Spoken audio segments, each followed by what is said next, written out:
And I think that what people are worried about when it comes to the trade war is that it could just be the tipping point that would continue to stress the Chinese economy. And, you know, the trade war was really front and center at the discussions at the EU-China summit that has been going on all day today. If you think about it, it was just one day after President Trump had described both China and the EU as foes to the United States that top European officials happen to be here discussing with the Chinese ways to strengthen this relationship. And just this morning, the European Council President Donald Tusk, along with the European Commission's Jean-Claude Juncker, were meeting with the Chinese Premier Li Keqiang and holding various discussions about a wide range of issues that centered on trade and investment.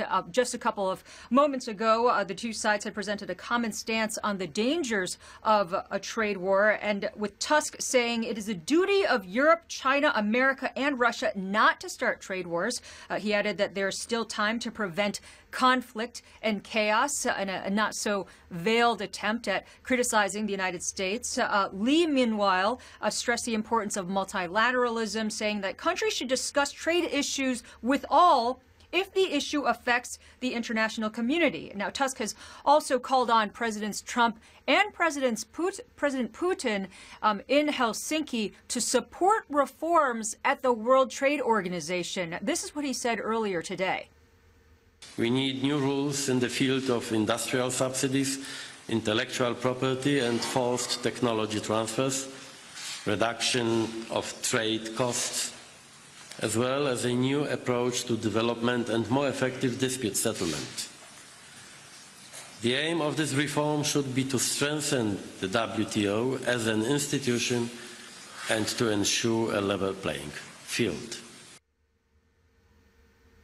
And at this summit in Beijing, the two sides are hammering out details on what they've described as a working group to propose changes at the WTO. This working group was one of the items on the agenda today. Also, the two sides have exchanged market access offers.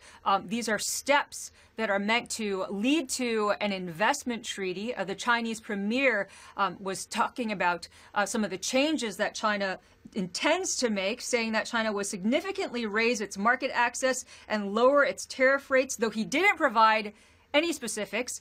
Also, he said that the two would like to conclude the years-long discussions on the treaty at what he described as an early date. Now, the Europeans had been going in with much more optimism for this year compared to past years. In the past 2 years, the discussions have broken down over market access and the Chinese industrial policies. However, this time they were more hopeful, but you could tell that there were tensions in these conversations because Jean-Claude Juncker had said today at the presser that that China knows how to open its economy and could do so if it wishes, which I believe, I was reading it as a reference to the EU frustrations over China's policies. Hey everybody, it's Hadley Gamble from our new CNBC Middle East Bureau in Abu Dhabi. Thanks for stopping by. Now to watch more, you can try one of the videos that just popped up on your screen. And don't forget to subscribe.